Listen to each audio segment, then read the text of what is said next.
Today, in this lecture session, I shall be discussing with you all about the functions of central bank. So, what is a central bank, or what does the central bank of a particular country do? So, a central bank is the apex body or the authority in a country which controls, then it regulates, it operates, and it directs. So it is the apex body which controls, regulates, operates, directs. What? Whom does it direct? It directs the entire banking and monetary structure. Entire banking and monetary structure in the country. So this is the purpose of a central bank. It is an apex body which controls, regulates, operates and directs the entire banking and monetary structure in the country. So this is the central bank. Now how does it control, how does it regulate, how does it operate and direct the entire banking and monetary structure? We will be discussing in this particular session, and those are the functions of the central bank. So in India, the central bank is the Reserve Bank of India. The Reserve Bank of India. So in our country, this bank performs all these functions of controlling, regulating, operating and directing the banking and monetary structure of the country. Okay, so now we shall move forward and discuss about the functions of central bank. So in India, the Reserve Bank of India is a central bank, and it performs several functions. The first function is that it is the sole currency authority in the country. It is the Reserve Bank of India, or the central bank, which has a sole right of printing or issuing currency notes in the country, except 1 rupee notes and coin. So what is it? Except 1 rupee notes and coins. So who does that? It is done by the Ministry of Finance. The Ministry of Finance goes for printing of the 1 rupee notes and coins, and rest all currency notes in the country is printed by the central bank or by the Reserve Bank of India. So this is the first function of the central bank. The second is, it is the banker to the government. It is the banker to the government. So what happens is that all of us have a bank account, and for opening a bank account we go to a commercial bank, say State Bank of India, say Canara Bank, Punjab National Bank. So these are the banks we prefer while we go and need a banker and we want to deposit or take a loan from. But the government's banker is the central bank. The Reserve Bank of India in our country acts as a banker, as an agent, as a financial advisor. It acts as a banker, as an agent, as a financial advisor. For whom? For the government. It is a banker to the government, it is an agent to the government, it is a financial advisor to the government. But for all the state governments, okay, for all the state government and as well as the central government, except for the except under certain conditions. In most of the cases, the Reserve Bank of India acts as an agent, as a financial advisor and banker to the government. It maintains the current account and keeps all balances of the government. And as an agent, it takes responsibility for managing public debts As a financial advisor, it advises the government from time to time on economic, financial and monetary matters. So all these activities are performed by the Reserve Bank of India, that is the central bank for the government of the country. The third function is the Reserve Bank of India or the central bank is bankers' bank and supervisor. The banker of the individual, of a common person, is the commercial bank, but the banker of the government is the central bank. The banker of the banks, the banker of all the banks, commercial banks, development banks, are the Reserve Bank of India. Okay, so understand that thing, that for individuals, say you and me, our banker are the commercial banks, but the government's banker is the central bank. The banks, the commercial banks and the development banks, banker is the central bank. Okay, so the third function of central bank is bankers bank and supervisor. So what does it do in the capacity of the banker of the different banks? So the first is it is a custodian. It is a custodian of cash reserves. It is also called CRR. So CRR stands for cash reserve ratio. We will discuss in details about it in the next session of the lecture. So what is custodian of cash reserves? Now understand what is CRR. CRR stands for cash reserve ratio. Now what is cash reserve ratio? Every commercial bank is mandatorily required to maintain a certain percentage of their total deposits received from its customers with the central bank. In India, with the Reserve Bank of India. So this central bank is a custodian of these cash reserves maintained by various commercial banks. This particular reserve ensures liquidity and stability for the commercial banks. So that is the function of central bank. It acts as a custodian of cash reserve. That is, it maintains a percentage of total deposit received by various commercial banks. Okay, a percentage fixed which varies from time to time. So of the total deposits, say if it is 10%, say a particular bank receives deposit of rupees 100. Now out of rupees 100, rupees 10 has to be kept with Reserve Bank of India or the central bank. That is custodian of cash reserves. Second is lender of last resort. In the capacity of bankers bank, it performs the function of lender of last resort. Now what is lender of last resort? So anytime any commercial bank might come into some difficult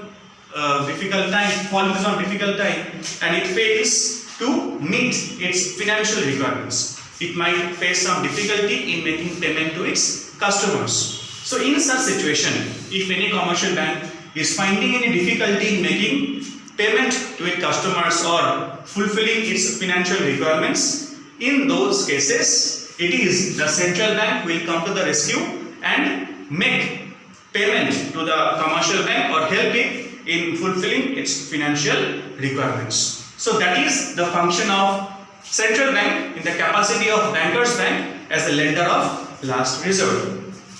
The third one is that it performs the function of a clearing house. It performs the function of a clearing house. Now what is clearing house or clearing house arrangement? So understand, say today Mr. A,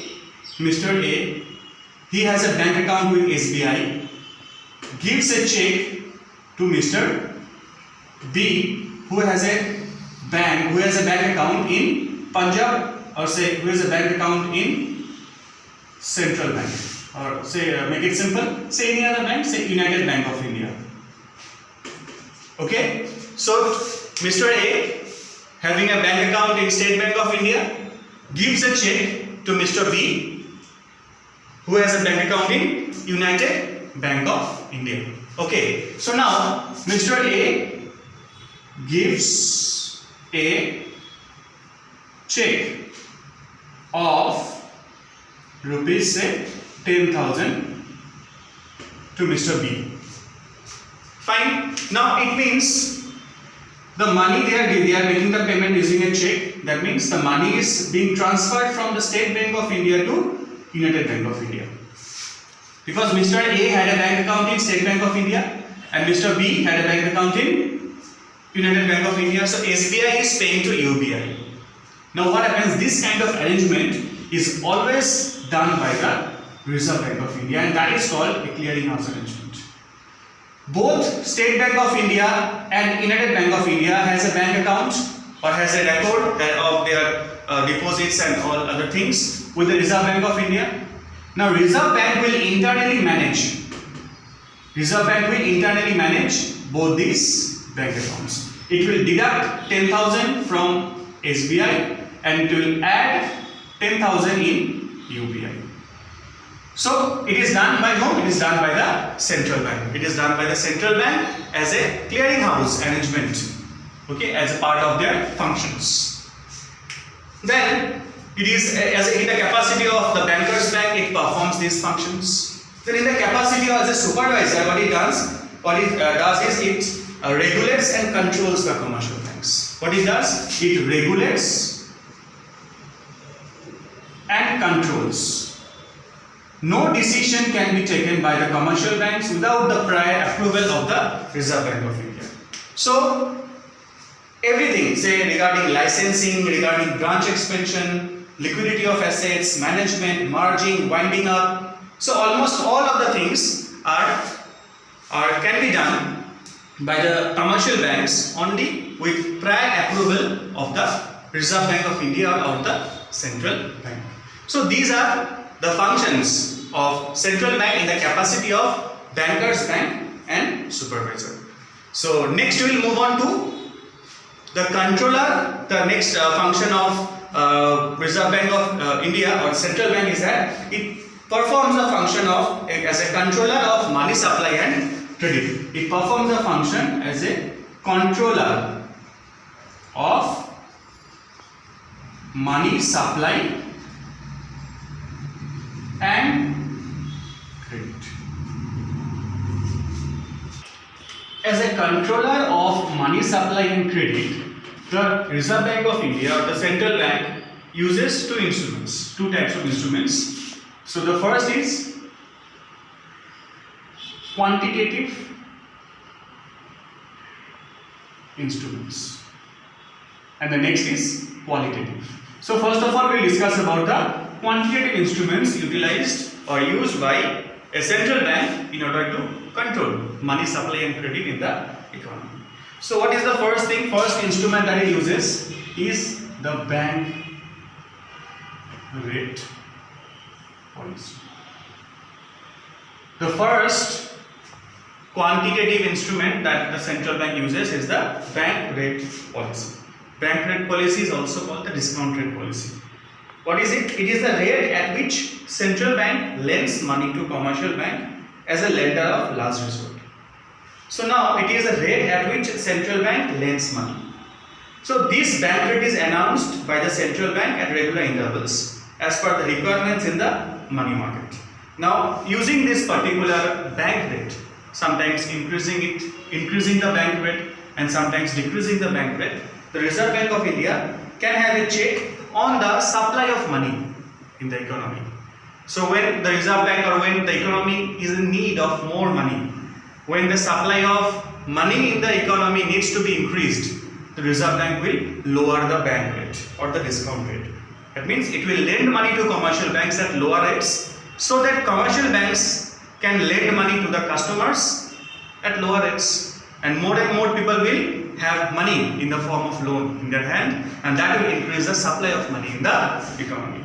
So that is the first instrument or quantitative instrument that is used by the Reserve Bank in order to control money supply in the economy. The second is open market operations. This is the first one. The second one is open market operations. So what is open market operations? In open market operations, it refers to the buying and selling of government securities by the central bank from or to the public and commercial banks. So generally this is done in the form of treasury bills and government securities. In the form of treasury bills government securities. So in this way it entitles the different commercial banks, okay, to purchase or sell. This Reserve Bank of India is authorized. It is authorized to sell or purchase treasury bills and government securities. Okay, so now how does it control money supply and how does it control credit? Now what it does is that this Reserve Bank of India, okay, it sells securities sometimes. It sells treasury bills and sometimes it sells government securities and sometimes it purchases back them. Okay, so now when the Reserve Bank of India, when the central bank is selling these treasury bills, the commercial banks purchase it, and when the commercial banks purchase these instruments, the amount of money at their disposal, is reduced. So say the commercial banks they purchase these treasury bills, and as a result what happens? It reduces reserves with these CBs.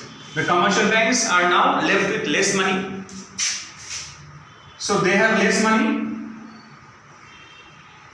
means they can give less loans.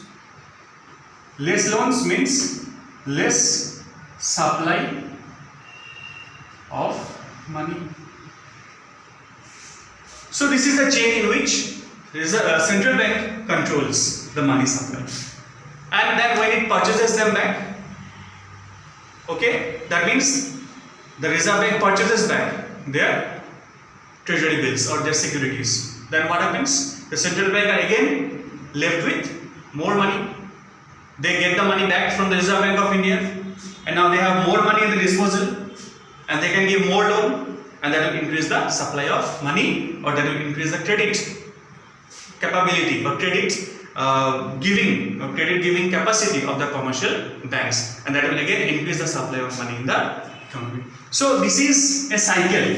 Sometimes this cycle flows in this manner, sometimes in the reverse manner. Sometimes it will go in the reverse manner, okay, and then what will happen? The banks will have more money and can give more credit. So this is how the central bank controls the money supply and credit in the economy through open market operations. The third is legal reserve requirements. Now what is legal reserve requirements? Now legal reserve requirements, it is a kind of instrument which the central bank uses. Basically it uses two techniques. The first is on account of CRR and the second one on account of SLR. CRR stands for cash reserve ratio. SLR stands for statutory liquidity ratio. Okay, so these are the two accounts, two ways through which the Reserve Central Bank controls money supply and credit. Now how does it do so? So what is CRR? It is the minimum percentage of net demand and time liabilities that is to be kept by the various commercial banks with the central bank. So commercial banks has to keep certain percentage of their net demand and time, whatever deposits they are getting, out of their deposits they have to keep a certain percentage with the central bank. So what is that? CRR. What is SLR? It is a minimum percentage of net demand and time liabilities which commercial banks has to maintain with themselves. So commercial banks also has to maintain certain percentage with themselves. Now what the central bank does is it keeps on altering this ratio. Say a particular bank has say 100 crores. Say particular bank has 100 crores in the form of its net demand and time liabilities. Now the CRR is say 20%, SLR is 20%. That means it has to keep 20 crore in the form of CRR, and it has to keep 20 crore in the form of SLR. So remaining is 60 crore. So now it can give loan only up to 60 crore. It cannot give more than that. So but if the particular economy requires more money, what the Reserve Bank will do? The Reserve Bank will lower this CRR and lower this SLR. So it makes it 10%, then the particular bank will have 80 crore to lend to its customer. So this is how it again controls the money supply and credit in the economy. So these are the three quantitative instruments through which the central bank controls money supply and credit. In addition to the quantitative instruments, that is the bank rate policy and all, the central bank also uses certain qualitative instruments in order to control money supply and credit in the economy. So the first of these qualitative instrument is margin requirement. Is the margin requirements. Now what is margin requirements? Say for example, the Central Bank of India fixes the margin for any loan as 40%. Okay, so margin say is 40%. Now what does it mean? That means when a particular customer comes to the bank for a loan and whatever security it presents, suppose this particular person wants to take a loan against his land. The land is valued at rupees 40 lakhs. The land is valued 40 lakhs and this is a security which the borrower wants to give to the bank. So now from this 40 lakhs, 40% is to be kept as a margin. So 40% of 40 lakhs, it becomes how much? It becomes 16 lakhs. So the loan amount will be how much? Will be only 24 lakhs. So by giving a land of 40 lakhs as a security, say for example, as a security, this particular customer or the borrower can take only 24 lakhs loan. Because the central bank has fixed margin 40%. Now if the central bank reduces the margin, the particular borrower can take more money. So this is how it controls. Whenever the economy needs the money supply to be increased, the Reserve Bank reduces the margin rate. When the economy needs the money supply to be reduced, the central bank increases the margin rate. So this is how it controls. This is how it controls the money supply and credit in the economy. Next is moral suasion, or say you can say it's a persuasion. Moral suasion. It is a persuasion by the central bank. Okay, it is some kind of persuasion and some pressure also put up by the central bank with it applies it on various commercial banks. So to act in a particular manner as per its policy, like when to give loan and all the requirements it needs to fulfill in order to give the loan. Okay, so certain amount of persuasion the particular central bank indulges itself into, okay, with the different commercial banks. So that these commercial banks follow its policy. So that is a very simple instrument which the central bank uses. I repeat, if you are confused, it is a combination of persuasion and pressure applied by the central bank with the various commercial bank regarding following their policy. So central bank has adopted some policy and some commercial banks are like not following it exactly. So it will adopt some persuasion or some pressure and tell the central commercial banks that you must follow this policy. So that is moral suasion. Next is selective credit controls. That is the third qualitative instrument. It is selective credit control. Now what is selective credit control? So it means in this case the Reserve Bank or the central bank, what it does is that it specifies that in which sector that credit should be given. So it has both positive and negative ways. Okay. So but this is basically prioritizing the credit. When in the economy there is a requirement that money supply should be there, but it should be restricted in some certain spheres only. So in that case, the Reserve Bank of India comes up with certain policies, like in which sectors, say small scale industry, say agriculture, say export. So in this way, in these sectors, the money should be given, loan should be given. In other sectors, loan or flow of credit should be restricted or minimized. So that is selective. That is selecting sectors.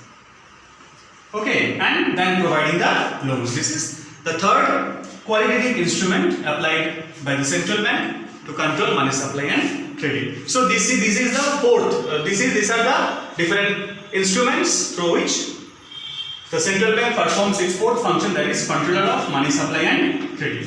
Now it has one more function, that is it is the custodian of foreign exchange reserves. It is the custodian of foreign exchange reserves. So the central bank is the custodian of foreign exchange reserve. So what it means is that there is a regulation, regulations of foreign exchange, that all foreign exchange transactions must be routed through the Reserve Bank of India or the central bank. Okay, so in India, the central bank acts as a custodian of country's stock of gold and reserves of foreign exchanges. Okay, so it basically helps in stabilizing the external value of the currency, and it also helps in like pursuing a very nice policy regarding balance of payment and all those situations in the country. So foreign exchange, okay, means foreign currency. Its custodian is the central bank or the Reserve Bank of India in our country. Okay, so these are the various functions of central bank. I repeat, in India it is the Reserve Bank of India. Okay, so I hope all these functions are clear to all of you. So if you have any confusion, you can call me, text me, or write in the comment section. Thank you.